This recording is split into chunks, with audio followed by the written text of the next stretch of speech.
I think we can reiterate, be professional and honest. And that's not just in your relationship, but in your business, because I know that will definitely help you succeed in any avenue that you're going in. One of my biggest tips is going to be really just, you need to hang on to faith during temporary defeat. So there's going to be all kinds of times in your life where you might feel like it's failure or you're defeated. But if you can just look at that and hold on and look at the seed of greatness that could be in there and look for the lesson, it's unbelievable what can happen. So even when you feel like all the pressure is on you, you just got to hang on and you'll make it through. This is the Fit Investor Podcast, where we talk about how to live a more holistic life of being fit, not only financially, but physically and faithfully. We'll be joined by experts in all these areas to share their experiences and actionable and practical tips so that you can be a fit investor too. So now let's join our hosts, Cale Delaney, Wesley Whitehead, and Brenna Carls. All right, and welcome to another episode of The Fit Investor. I'm your host, Cale Delaney, here with Brenna, the shark wrestler Carls. We just got back from a nice shark wrestling trip. Maybe we'll hear about sometime. But today we have a cool episode, actually. So it's going to be a dynamic duo of Andrew and Meghan Hanson. So they are the secret behind multiple successful companies, from real estate, small business to business coaching. And together they have a strong background in financial management, entrepreneurship, and leadership skills. Andrew's a philanthropist and highly successful individual who achieved financial freedom and flexibility at a young age. He's also a best-selling author with a reputation for making smart and profitable investments. He's sought after as a personal business coach and helps individuals and organizations achieve their goals through his hands-on approach, infectious energy, and visions. Also an accomplished entrepreneur, having established and grown multiple successful ventures. And Meghan, a seasoned banking executive with over 16 years of experience in the industry, also has a strong background in financial management and leadership. She's the founder of Pond Life Vacation Rentals and CEO of Cityscape LC. And she's dedicated to providing exceptional service to her clients and working towards their success. She's also a credit union board of director. Andrew and Meghan's unique combination of skills and experience provide a comprehensive perspective on how to generate value from all aspects of a business and distribute it throughout the organization. Ultimately, they're dedicated to making a positive impact on the world and providing exceptional service to their clients and organizations. So there's a lot in there that I didn't go over, but we're hoping that you guys can tell us about. So first off, welcome to the Fit Investor Podcast. Thank you so much. And thank you for that introduction. Thank you. Yes, thanks for having us. Absolutely. And so just for our listeners, Andrew and Meghan and I, we came into contact through the Hospitable Host book. Andrew and Meghan, are one of the OGs of the original Hospitable Hosts.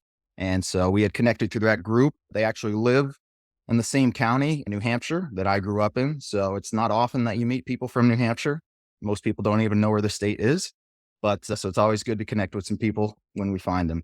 But why don't you guys take us back a little bit? Obviously, we have a husband and wife team here, which is awesome. So we really want to get into that and explore that. But I know, Andrew, you were saying that you guys have been married 23 years, which congratulations on that, number one. So why don't you just take us back and how did you guys meet and take us through your journey together to where you are now?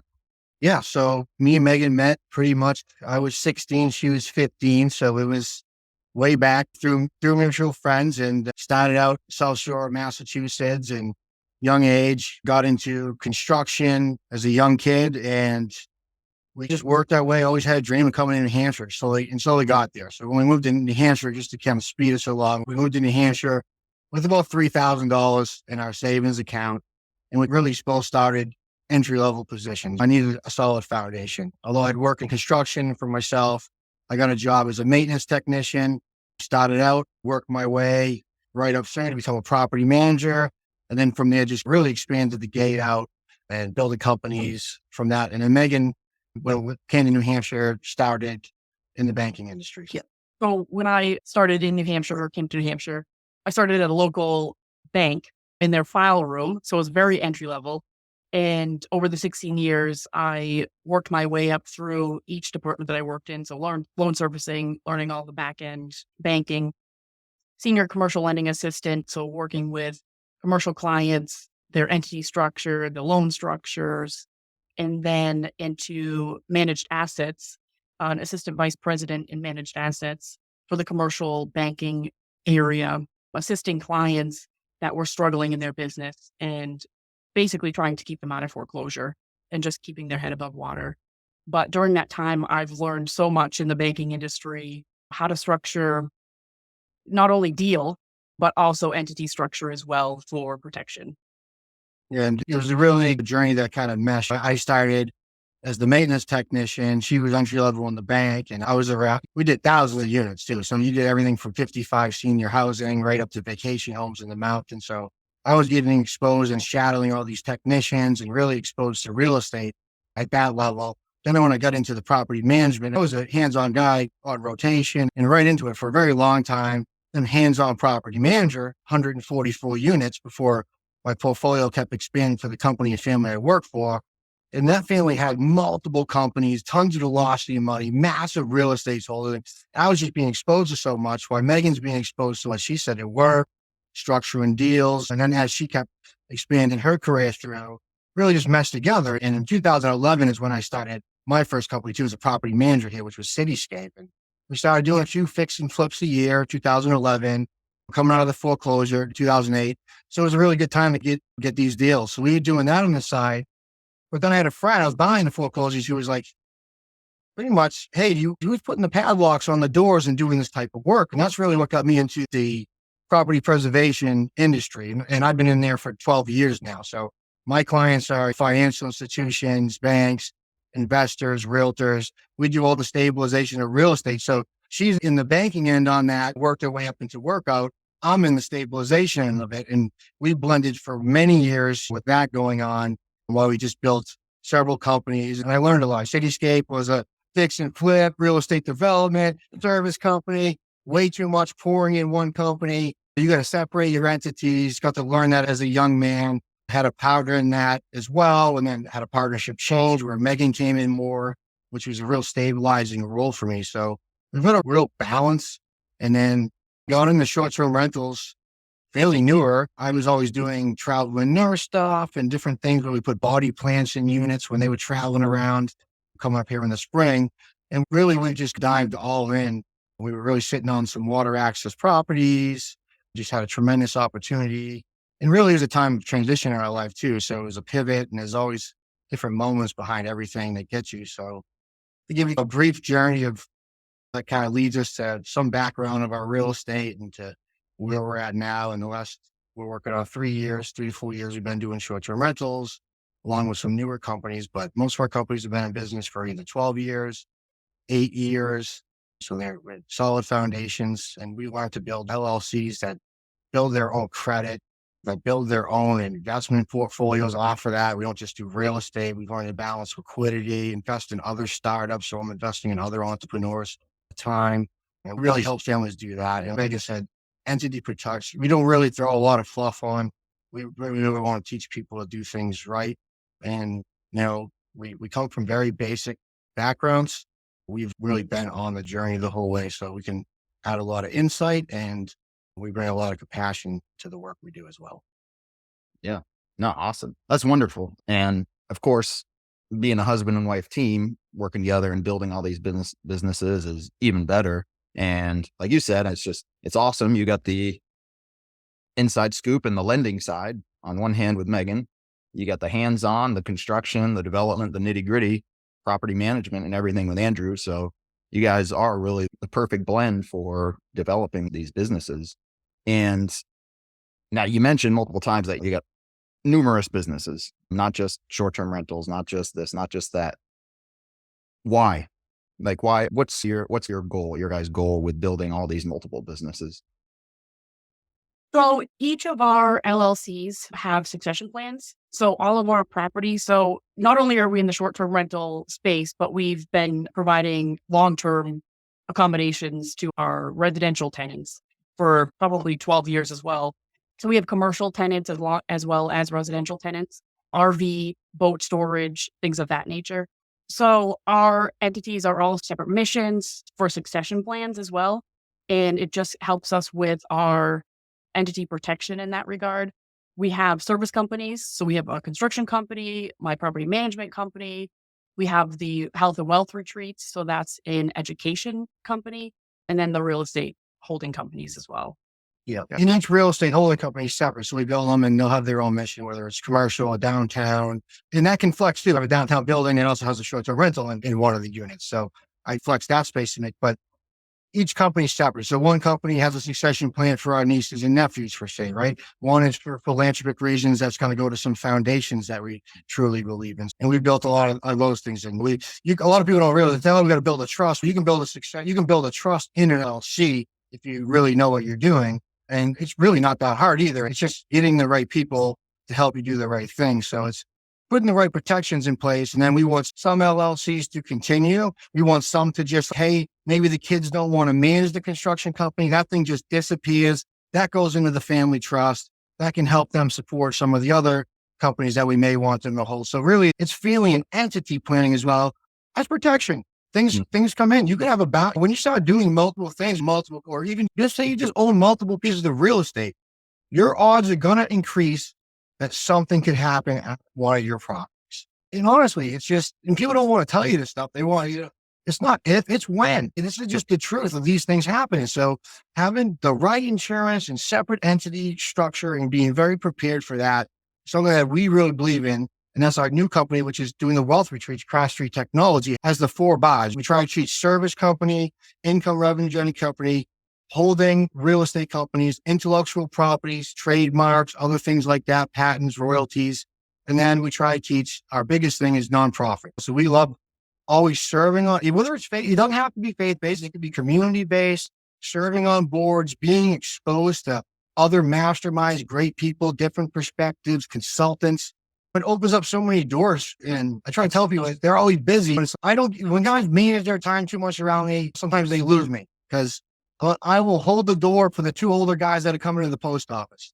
It's more important to me to give those guys 2 smiles. It's just who I am. So we retain that, but the nonprofit could open up so many doors. I just did a mission on 8 Days of Hope where I took almost 14 days off during our busiest season, no monetary gain and unbelievable experience, but you just don't know where you're going to be around. I got exposed to a guy who does over 100 million in sales, whose dad's company started with Hasbro. And I got to have a whole journey with this guy. You don't know what giving up time and what type of blessings are going to come in for that. So we try to teach that as well, not to deviate too much.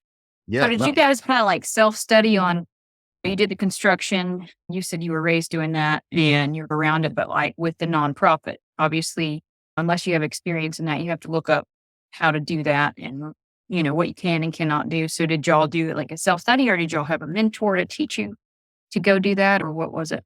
I started young in nonprofit, which was good for me. I was just looking to do more for my community. I was in economic development and I got in at the Chamber of Commerce when they were really redesigning the whole thing. So we had to hire a consultant, which was almost like a nonprofit rescue, and come in and rebuild this whole entire nonprofit. And I got to be exposed to that in my 20s and really learned the inner workings of the nonprofit board stuff and being in that environment. And then just kept going with it. I was like, I grew up very poor with bad healthcare and bad dental. So I'm going to start on the community dental clinic and why they founded that. And so being in some of this founding stuff, young was great, and worked my way up just to director, then vice president. And first, so some early stuff, and we've had to take breaks on and off from it, and some economic development boards I've been on, or committees. You serve on a committee putting something together. And it's always been something that I've been really proud of. And then more recently, Megan's worked towards being a secretary on a local pond we're on. And now we're at a higher level with the banking industry. And then we're working now on our own foundation. We have some friends that do that as well. So I just think it opens up a lot. And I think even just donating your time or getting on the boards opens you to other people, other perspectives, and all this extra stuff that comes with it. But really that really early on experience with when they came in and rescued the chamber and really learned the real beat. We had to get the financing in order and get line of credits from the bank and get a lot of support. So it was a lot of learning, and I was very fortunate at that time to have that. Yeah, just along that same lines, and I was going in the same direction there, Brenna, is not only with the nonprofit, but all these various businesses. I guess two questions really is, you hear a lot of people say you should focus on one thing. You should become an expert in that one thing before going on to build something else. So I want to get your opinion on that. And then the other question really is just, along what Brenna was talking about is how, like, what spurred, or how did you learn to grow these other businesses? Were they like just vertical integrations that made sense from the businesses that you currently had? Or were there, like you were talking about, maybe they were because you had these certain succession plans that you wanted to figure out a way to create? So I'm just curious about that because, again, I do one thing right now. I'm branching out into a couple other things, but even just starting to doing the branching out, it can be a little overwhelming. So I'm just curious how you guys really built that, how it grew, and then what was how were you able to do it, I guess, ultimately? I can answer the last question. Okay.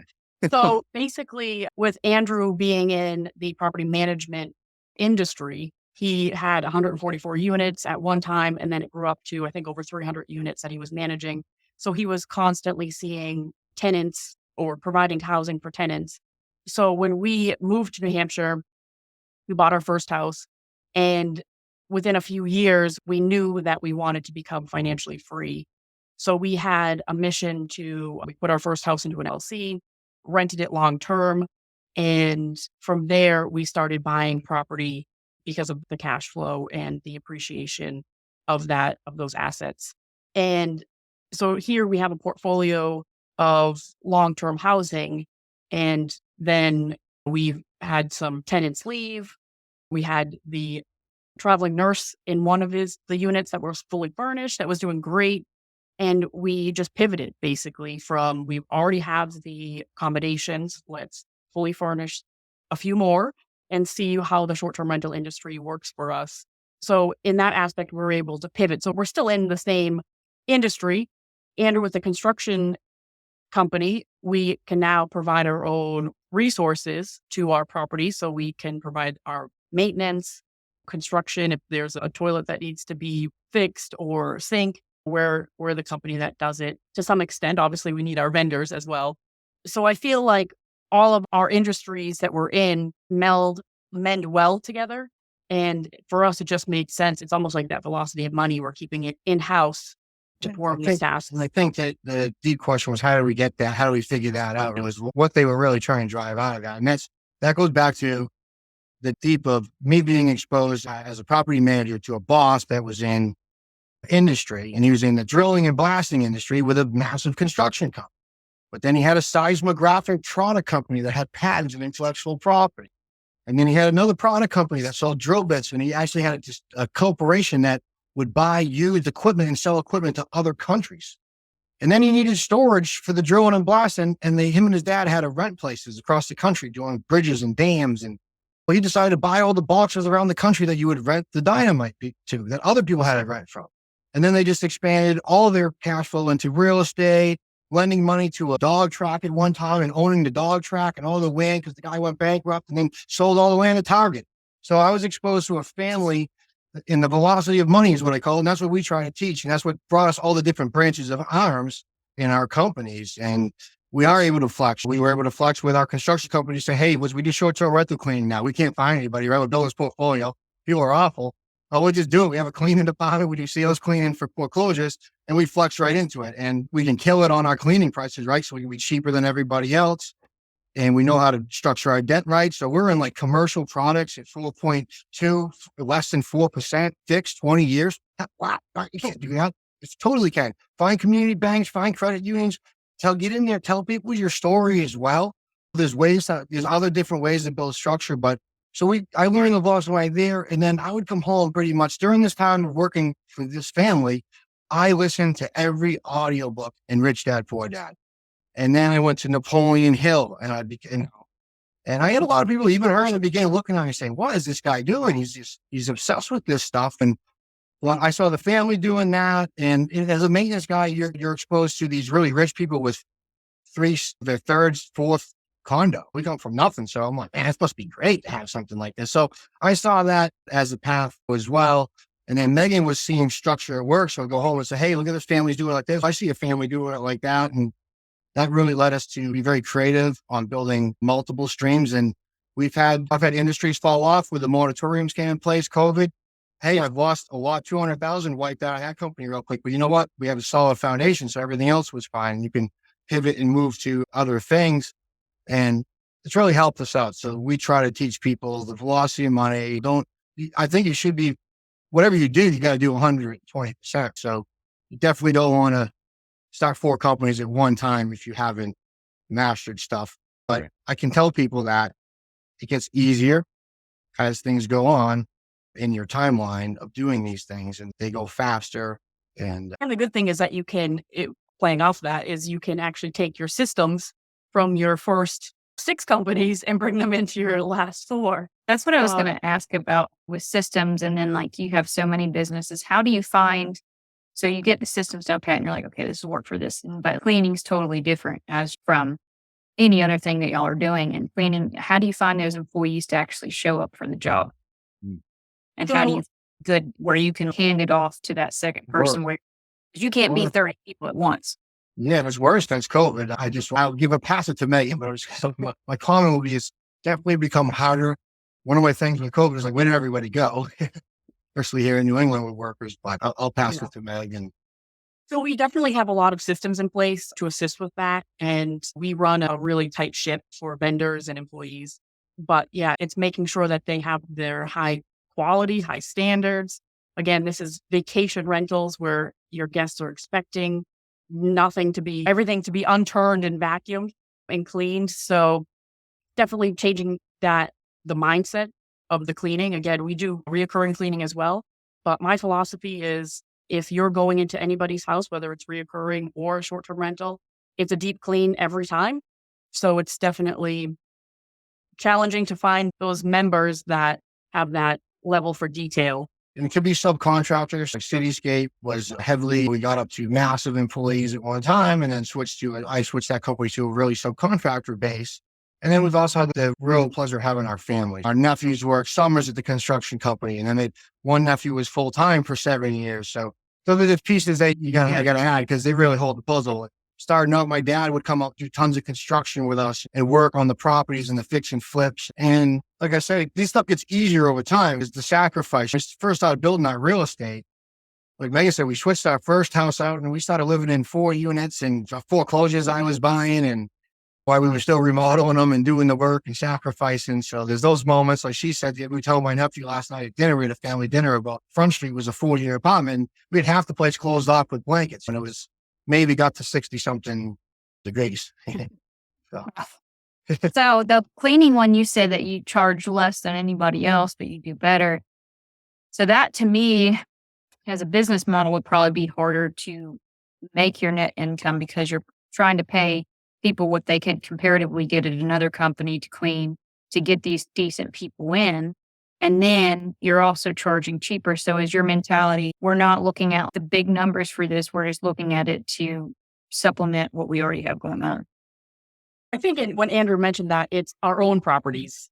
So I'm probably the most expensive cleaner. Sorry. Let me understand. So that's for our own properties because we have it in-house. So our staff is right here. They do a lot of other things besides the cleaning. Okay. So it's our own cleaning staff. Oh, nice. But I can tell you that I have really high standards. And if you are seeking me out and my staff out, my company out for cleaning in our area, which we do have short-term rental cleaning in our area that we have clients for, I probably am the most expensive. But I have client testimonials to back that up.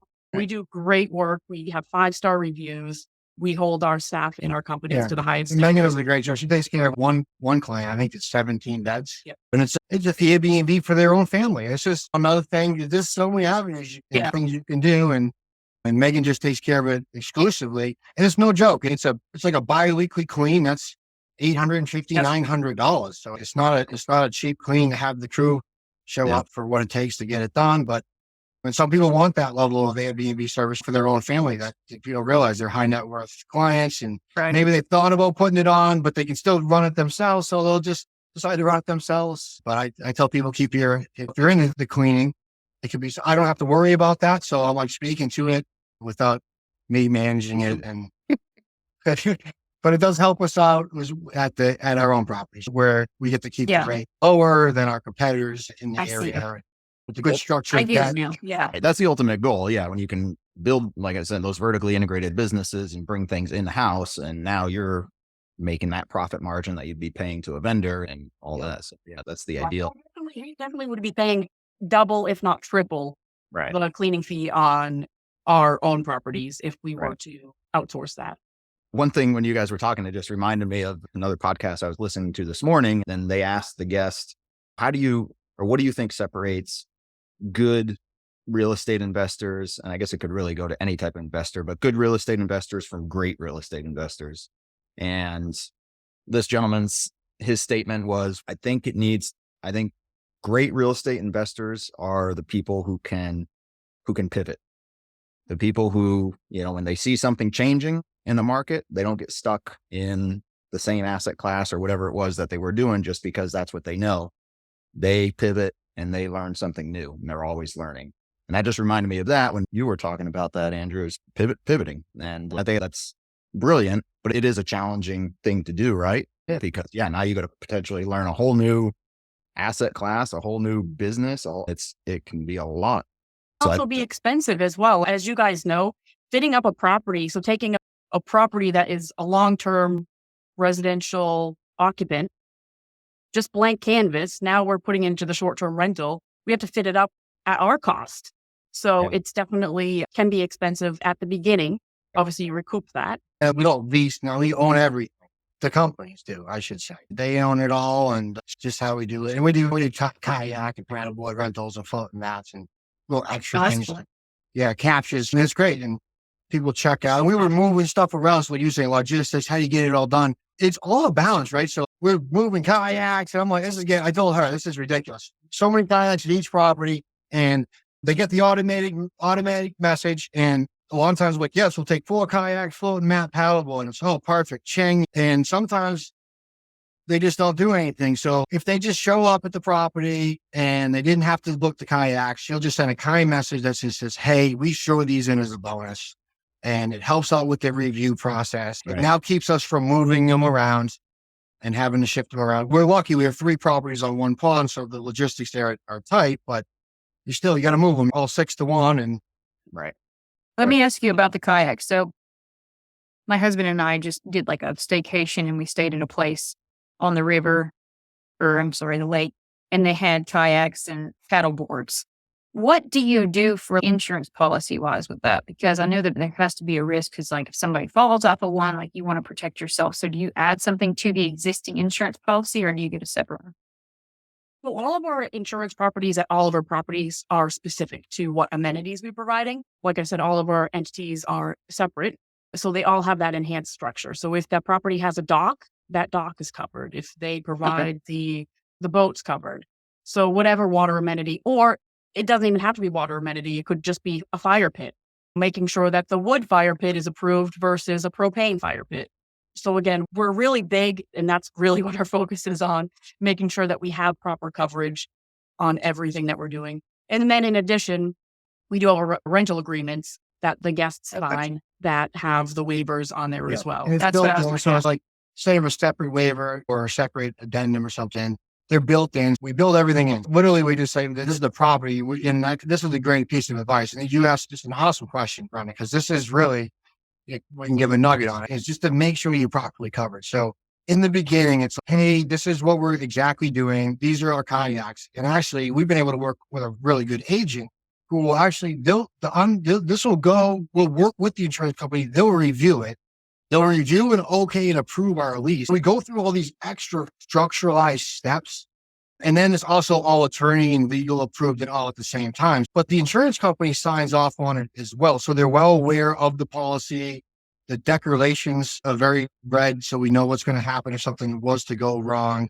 So it really provides you better protection as the owner. And then it makes it that extra piece of saying you have your regular hazard insurance on the property. And then you also have just coverage overall that way. So it's better to just be honest with your insurance company, make sure they know what your lease states, make sure the legal there. Most people are like, they don't want this extra added expense. And I understand that. And I think if you spend it now and do the right structure, like you were saying, pivoting and expanding, it happens. You can go quicker on the next stuff. Yeah, the one we rented didn't have anything that you signed. And I was like, they were an older couple and they like lived locally there and it was a great place, but obviously we were fine with it. Right. the paddle board, I was on the paddle board the first day. And I was like, this thing is really hard. Like we have paddles. Right? And I was paddling. I was like, for some reason, this is really hard. So I told Drew, my husband, to get it on it the next day. And I got on the kayak and I could tell he was like struggling. I'm like, something's wrong with it. He goes, I think this thing is sinking. And by the time he said that, it started to sink. Oh. So he had to hold on to it. We had to float to the edge to get us to drain it. But it happened to somebody that's like very like complaining, like they would be Right. That's like, what I'm it's saying. just a nightmare.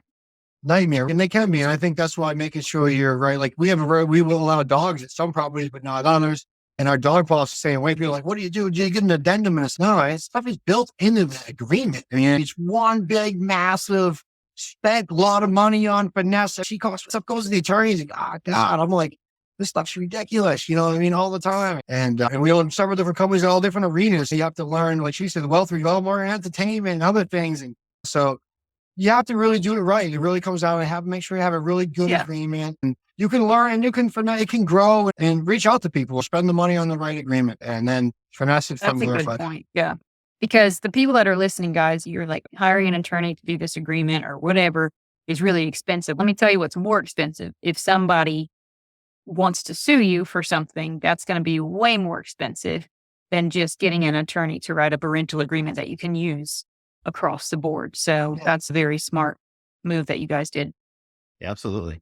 I think it can save a little money too. Find an agreement, modify it, do some good work. I'm extra fortunate to have Meghan at the bank, and she worked with legal counsel for so many years on so many levels on documents that she got good document prep for. So you can do a little prep and then get it to the attorney.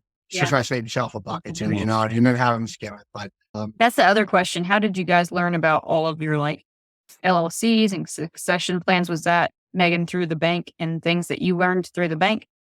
It was actually both of us. So Andrew was reading a lot of the Rich Dad Advisor series and entity protection there.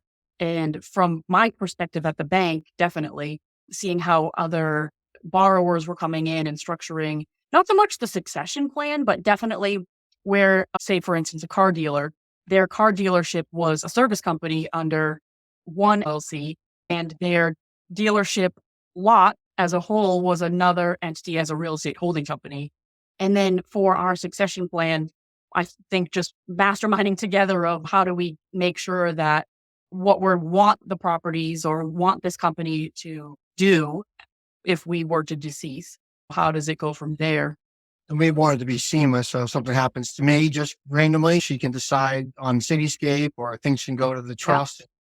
I don't think people prepare enough for that. You start running out this stuff as entrepreneurs, and it's the same with health, right? It's something that for me, construction and everything else, you avoid that type of stuff sometimes because you're just running 100 miles. We're entrepreneurs, we're landlords. And I can tell you, we met with a planner, an estate planner, I don't know, maybe 4 or 5 years ago. And we brought him all our missions, all our entity structure. And he looked at us and said, I can't do anything for you. This is how I would present it to other clients, but you're already there. Unless you want me to spend your money, we have our moment a lot, and then we don't reflect enough on it. But it is, we just spend a lot of time, and we love what we do. So when you love it, you don't mind doing it. Nice. And then are all of your properties in New Hampshire? No, so we have one property in Florida. So the majority are up here in New Hampshire, but we do have one property in Florida. But since you have one in a different state, are you getting that LC in the state that the property is in? So for your property in New Hampshire, and like, obviously you can get it in the state that you're in. And I won't get into too much of the weeds. I'm sure you guys know about the anonymity of LLCs and stuff like that, and what states can do it. So did you open up all of your LLCs in New Hampshire, or did you do it a different way? No, so some of our entities are in different states. So we have Delaware, we have Wyoming. So, yep. Yeah, but spread quite a bit different, depending on the mission of that one, like you stated too. Yep. So I think the big secret is we all need a Meghan. It sounds like. But you have to have Doug too, because the construction aspect is like the big aspect of that. Hey guys, it's Brenna Carl, CEO and co-founder of The Mortgage Shop. When I'm not spending my time searching for the best pizza in town, working out, well, because of pizza, or fighting sharks as Kale likes to say, I spend my time educating clients on the best investment products that will help them build generational wealth and making sure their loan process is as smooth as warm butter on a piece of toast. Call us today to get started with your investment journey at 800-816-7982 or to talk more about pizza. Talk to you soon. Yeah. No, Well, I'm great joking. from my perspective to have, if you have a spouse, it doesn't have to be a man, it could be a woman that knows how to screw drive, which I don't. Having that, oh, Andrew, the faucet is leaking. I can just call on him and have him go fix it. So it's definitely been a blessing to have somebody that knows what they're doing. Yeah. I would say, go ahead. Sorry. Well, no, I was going to say, I always deviate. So I've said, Me too. a funny story of Charles telling a screwdriver. My husband cringes every time I try to hang a picture. I literally take my hands out and then I try to reach both sides and then I try to draw a line there and draw a line there and then try to hang it. And he was like, oh my God, just Don't even. he gets his little leveling thing out and does all of that fun stuff. And I'm literally like, okay, my arms are here. So the middle is my head. And I put my middle of my head and then I do the dot. And he's, oh my gosh, it's not. Yeah, I'd have a lot to learn with that kind of stuff. Never let Brenna decorate. No. I'm good at decorating. Just don't ask me to hang the pictures. Don't hang the pictures. Yeah. Because apparently I have a crooked eye that something I think is great is not. It's, yeah. Anywho, Cal, bring us back on task. All right. So let's talk about you guys working together. And we say fitness and stuff, but that doesn't just have to mean physical fitness, right? That can be mental fitness and relational fitness as well. And so why don't we talk about that? Let's start off with the health and wealth retreat. You mentioned that earlier. So why don't you tell us a little bit about that? And then let's explore you guys, what it's been like working together as a husband and wife and all that stuff. So I'll tap on the retreat, which was an idea floating around for a while. It was really due to everything we've learned and really teaching other people financial and time freedom, but also worried about your health. I got 20 something years of construction, couple surgeries, back injury, all kinds of different things that you have. And growing up, we grew up from families that were really worried about health, mastermind. So we mastermind our health, mentally, which I think is important. We have a special day every week we take off and try to do that. And life gets in the way. So sometimes that stuff doesn't happen because we're entrepreneurs, but we make more and more effort as we go. And really, that's why we want to do the retreats. We want to be around other like-minded entrepreneurs. Yeah. It's a lonely journey, right? So to find other people that have the same mission and can work at these levels with their spouses, maybe they're just inspiring. So they need to be around people that are doing that. And that's what this was about, and really pouring it into people. So we want to really big collaborative effort, really starting out. And obviously, we're going to be hosting our fall one at Kale's property, which we're real excited about. Y'all are the ones. Okay, I was like, okay, cool. Yeah. That's cool.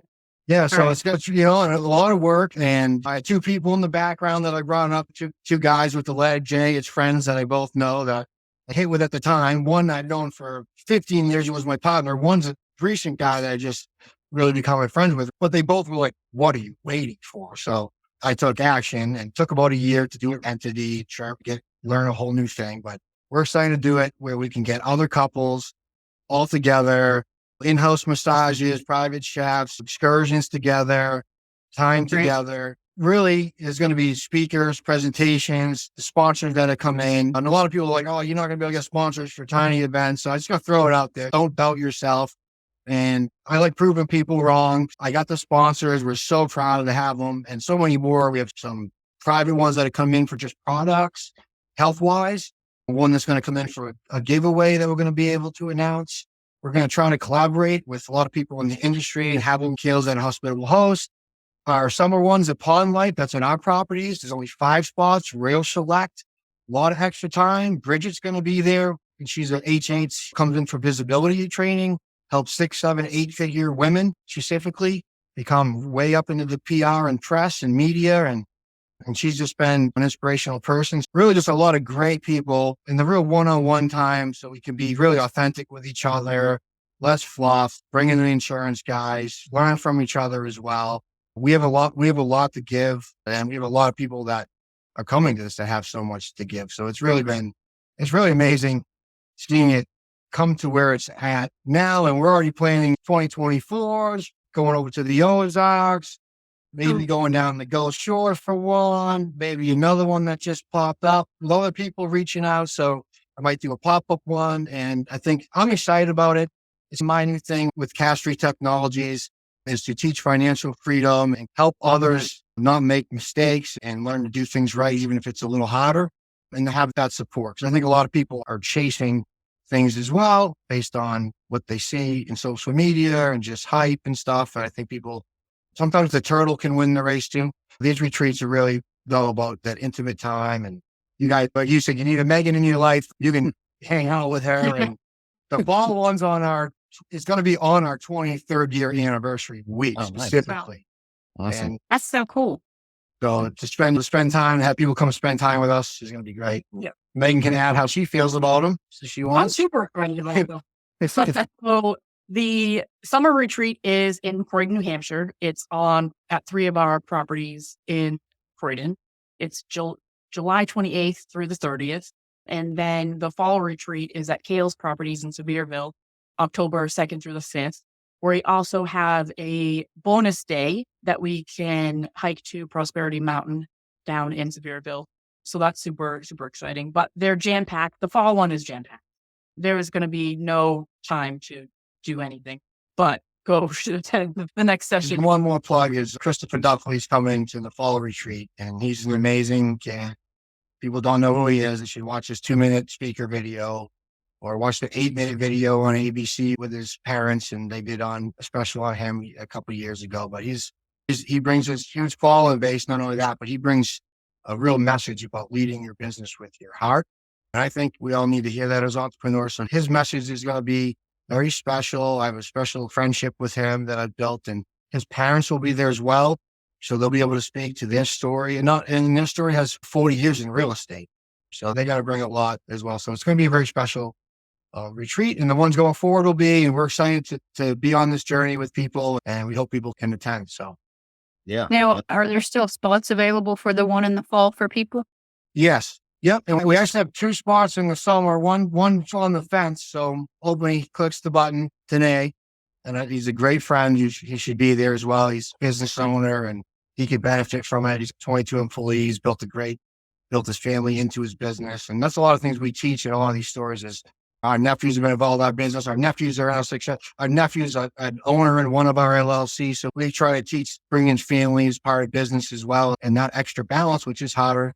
And Steve and Christine bring that to the fall retreat. So this fall retreat has some openings too. And yeah, we really hope some people will join us. I live here, so that's why I was asking. He was mentioning it to me a little while back, and we were talking about it, and I was like, that sounds really cool. So. That's great. And Andrew, are you going to be the one giving the massages? Yeah, I'm not as buff as you. I mean, Got to get the baby oil out. No, that's awesome. That's super cool. Yeah. Thankfully that type of thing is becoming more and more popular in the entrepreneurial world, because like you said, it can be a lonely world once you become an entrepreneur. So getting yourself around people and especially with couples events, because again, the other, I think, hazard, if you want to call it that, with being an entrepreneur is that you can oftentimes focus on that a lot more and end up neglecting the family side of things too. Bringing that back into focus was really awesome. So I want to touch on that really quick. Yeah, go ahead. The family aspect. You guys are have all these businesses, and that's what takes up a lot of your time. How do you stay basically marriage is like best friendship, right? Ideally. So how do you guys stay in that and take that time? You take the time to put work aside and go on like a hike or a date or something like that. Well, I can tell you this, like best to our marriage and being together is communication and honesty. I tell Andrew everything. Andrew tells me everything. There's no hiding anything, but we definitely do take time. We work 7 days a week. A lot of our acquaintances or friends are always like, it's Sunday fun day. Sunday fun day right now is making sure that my QuickBooks is done and that my guests are satisfied. But on the flip side of that, at noon, we could be going up to the pond and taking a boat ride, or going kayaking, or going for a hike. The whole month of December, we shut down our office in New Hampshire and we are in Florida for the whole month. So definitely we do find the time. yeah, and it's tough because people go, you can't do certain things, or you have to wait to a certain age. Like with the Florida idea, people told us, I can't do that till you're 55, or you gotta be retired. And I'm glad we didn't listen to them, because we're going to be on Yeah, we're going to go to our third winter going to Florida. We're on Siesta Key Beach for Christmas. And it's great. We hike the trails, like you said, and we carve the time in and we can bring the laptops. And I think one thing is right, we have technology working with our favors. That's a great How thing. do you shut down the company for 1 month and everything doesn't like just go to chaos? Because I feel like if I did that, it would come to a dumpster fire. The company down. We shut down our office, which was the lights gone right now. But we do, like Andrew was saying, the fact that technology is here. So our phones have all of our gadgets on them. We make sure that if we are going for a hike, that our laptop is in the vehicle. We have hotspots so we can do all of that. And the other thing is we have great vendors. So when we're not here, if something does happen at one of our properties, our vendors are there for us. We do provide our vendors, we take care of them. So for the 4th of July, we don't give our properties, our camps to guests. We are literally giving them to our vendors free of charge. I think that's been our beneficial feature when we are not physically in New Hampshire. Yeah. You take care of your vendors. It's key. I learned that way back in real estate. I'm a service contractor, right? So I'm a construction guy and a contractor. And I work for people and I want to get paid. So if anywhere else out there dealing with contractors, when I meet a contractor for the first time, the first thing I do is if he gave me a quote for $650 for a job and he's there and he does a great job with it, a check for $650, I got it right there. So that first job is boom. And then typically is, hey, oh, by the way, I didn't have to collect this W-9 and certain insurance, but also now you're dealing with Meghan and you're going to be paid on our normal 30-day, but you try to make that initial hit with the vendor and building trust. So you can take that time away because you need people and having the right hands. Like we have a nephew who's around, who's been in the business, grown up in the business, knows our real estate portfolio very well, knows the vendor. So it's, hey, we're in Florida. We can call him at 2 a.m. That's always good. That person. Yeah, those little tiny. Yeah. Said he works the night shift. And he's, Yeah, my God. Somebody called me at 2 a.m. Won't even know that they called. So Yeah, that's like my phone goes on silent mode. So where's your property at Florida? Sarasota. what is it? Sarasota. Oh, okay, cool. Nice. Yeah. we loved it. We fell in love and we went far. And it's a testament that you can do just about anything I tell people and create a lifestyle of what you want. And it's very important. And right. don't listen to all the naysayers. No. That's So very tell us, give us a little bit of the nitty gritty though. Give us some dirt behind the scenes though. Come on. Married 23 years, working together, all these businesses. It couldn't have all been easy and happy times. Give us some of the background here. Tell us what it's really. Pretty much what's really It's so funny. People ask us that and we don't complain in public. That's one thing. It's people always say, oh, you guys make it look easy, but no, it's not. Almost every idea and things that I want to do, especially us, we come from very low income or no huge college degrees and no big rich family. None of that. It's always been a no. So everything that we've created we've been told no, or the naysayers, or why would you do that? Or how's that going to happen? And I just try to have a different mindset to that. And we have hit bumps along the way. You do hit moments. I had a back injury when I was an employee. This is a long time ago, my first back injury. And yeah, I got more irritable. You lose more time. I couldn't go kayaking and stuff. So you're losing time doing those things and fitness that you love. So we've had all kinds of setbacks, and we've had setbacks in business. We've got to defend companies. We understand legal very well. So we've got to work in complex, heavy structures together. And that can be stressful. I think for us, the secret's been the reset button too. She mentioned early honesty, and a lot of guys have a lot of problem with that. And for me, it's like, I can be with a group of guys, but tell my wife, I'll tell her, I'm like, you guys are boring. Illinois, you get such a lucky relationship. Just go spill the beans. And that's the best thing you can do with everything sometimes. And I think it will lead you to so much more. You shouldn't keep anything from your spouse. And especially if you're going to work in a very high capacity partnership. I love the thing that you say about reset. So I read something somewhere, I can't remember where it was, but they talk about in a marriage, right? And they say, if you and your spouse disagree and you're getting in an argument, rate it from a 1 to 10. Is it a 10 where it's going to matter in 3 years, what you're arguing about? Or are you just in a bad mood, or are they in a bad mood? And you just do the reset button and be like, okay, what's really the bottom line here? Why are we upset at each other? It's probably because you didn't compliment my food that I made last night, and you think about it, something like that, or the way you say something that you didn't realize you said it in that certain way. And so, yeah, I would say like, all right, is this a 1, 2, 3, 4, 5? Is it a 10? Will this affect what we're going to be doing 30 days from now, a year from now? So that's really cool that you guys can just hit that reset button and differentiate. I think it's real important. We try to do it in kind of like 3 steps, really. It's like breathe. Everybody needs to breathe a bit. I'm high energy, so it's breathe, reflect, and then we reset. And y'all, I'm not saying it's all right. If you're like, oh, it's a 1. Okay, we're fine. No, because sometimes I'm like, it's a 1, but it's a big 1 for me. And Yeah. I'm going to be unhappy for the rest of the day, and you're going to like it. Yeah. The thing is that for us, we don't go to bed at each other. I might tell them like, between us, we tell each other to go pound sand. Yeah, we got little sandbags in the office, so it's beside the reset button. We'll just throw the bag, like we literally have. We'll just throw them at you, and I'll just say, "Here's the bag," and I'll walk out to reset. I'll come back with a coffee. Nothing's ever happened, and we're cruising, man.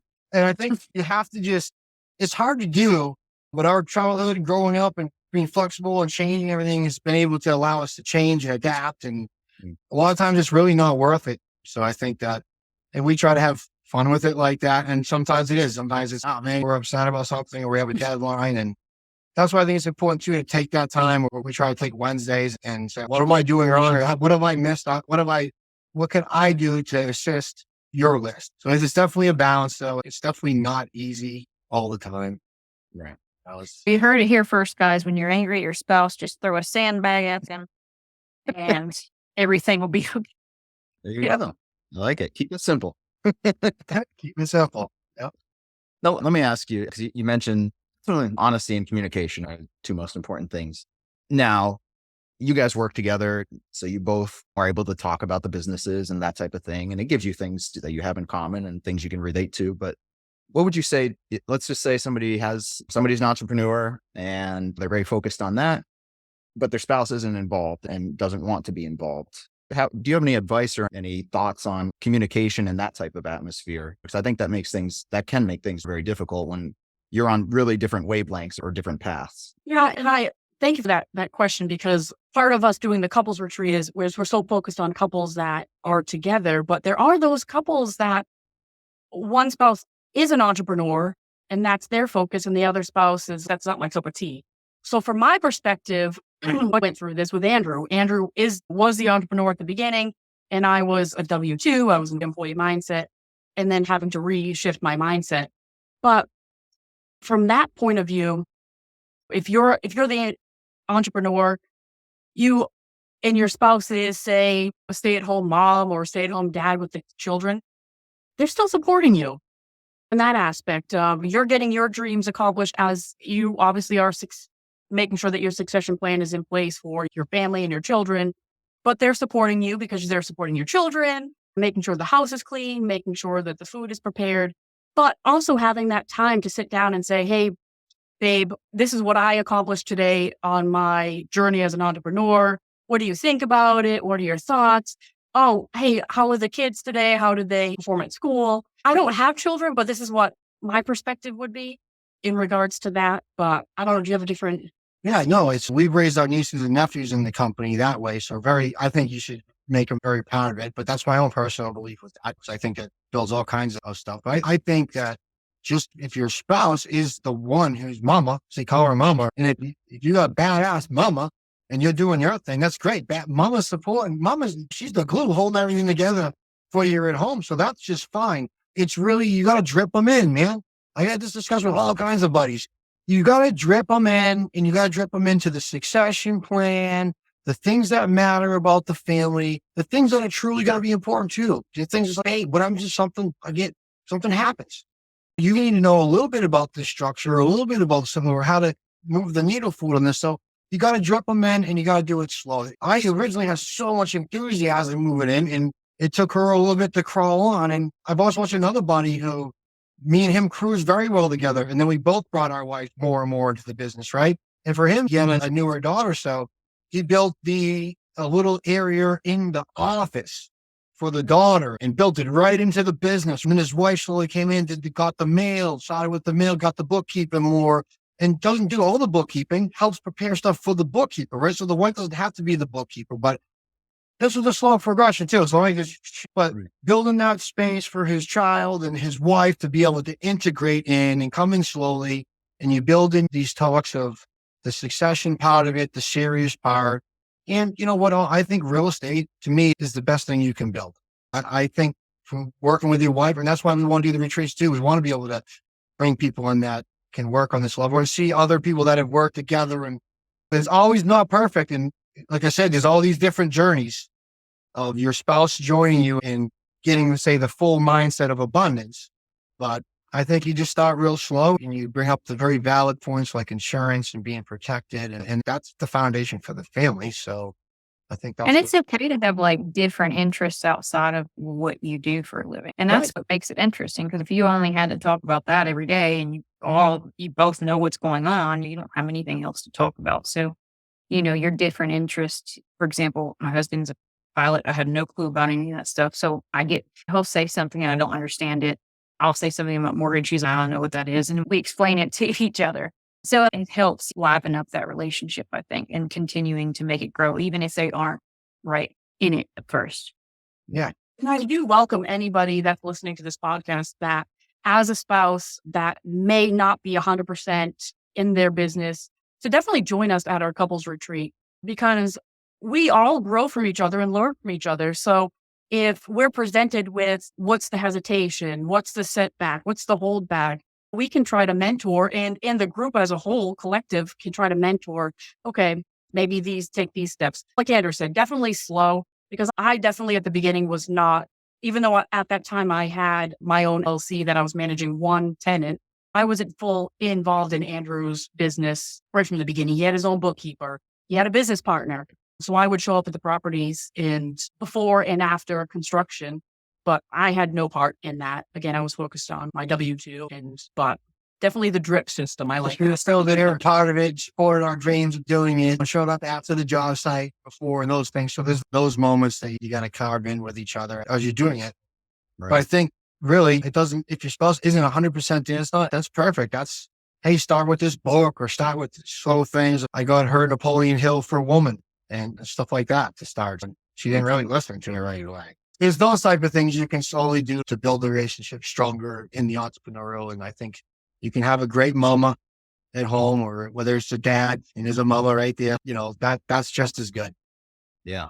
No, thank you guys for that. I think that's really great. Again, getting that message out there. And because again, one of the things with this podcast is, and the reason we talk about these different areas is because we want to promote living a more balanced life, because it is so easy in the entrepreneurial world to get out of balance and just focus oftentimes mostly just on the financial portion of it and neglect the others. And yeah, it's super important that we start getting that message out there, building the communities out there for support and all this stuff. So I appreciate your guys' input and feedback on that and putting together these retreats to really reinforce that. So I think it's awesome. Yeah. So we're just going to wrap it up here. So the main question that we ask everybody is really just in anything that we talked about, do you have 3 actionable or practical tips that you could leave our audience with? You want to go with a tip? Sure, I can definitely give a tip, and I think we can reiterate is be professional and honest. And that's not just in your relationship, but in your business, with your legal counsel, with your insurance agencies, because I think I know that will definitely help you succeed in any avenue that you're going in. Yeah, one of my biggest tips is going to be really just, you need to hang on to faith during temporary defeat. So there's going to be all kinds of times in your life where you might feel like it's failure or you're defeated. But if you can just look at that and hold on and look at the seed of greatness that could be in there, unbelievable things could be planted for people. And for me, it has been where I've been in many situations where it's like, I'm throwing in the towel, or why am I doing it at this level? Because we have so much already. I don't need to even do this. And you have all these emotions, and we have things that come at you that can really feel like defeat. But I think if you can hold on to really good faith and look for the positive, you have to look for the lesson. It's unbelievable what can happen. Just for an example, that's how I became a hospitable host, was during a time that I had a setback, but I was hanging on to faith. Something popped up at the right time and it worked out unbelievable. So even when you feel like all the pressure is on you, you just got to hang on and you'll make it through. Excellent. One more. Can you give us one more? Working with oddities. All right. We'll give it to you. We'll give it to you. No, that's excellent. No, those are both awesome words of wisdom. Your heart and take action. There we go. There's number 3. Bam. We got it. Thank you guys so much. Really appreciate you both your times, and really glad you both came on to give us a couple's perspective. And I think that's excellent. So where can people reach out to you or find out more info on the retreats and all this stuff? If anybody's interested in the retreats, our website is cashstreettech.com. And there you can click on the retreat tab. And then you can follow us on either Andrew has Facebook, Andrew Hanson, or our Linktree is Andrew Hanson, and I am Meghan Douglas Hanson on Linktree. Perfect. Excellent. And Well, we totally appreciate you hosting us in the fall. It's going to be a great time. Yeah, absolutely. Yeah. Looking forward to it. Excellent. Again, thank you guys very much. And Yep. we will see you guys next week. All right. Thank you so much. Thank you. Take care.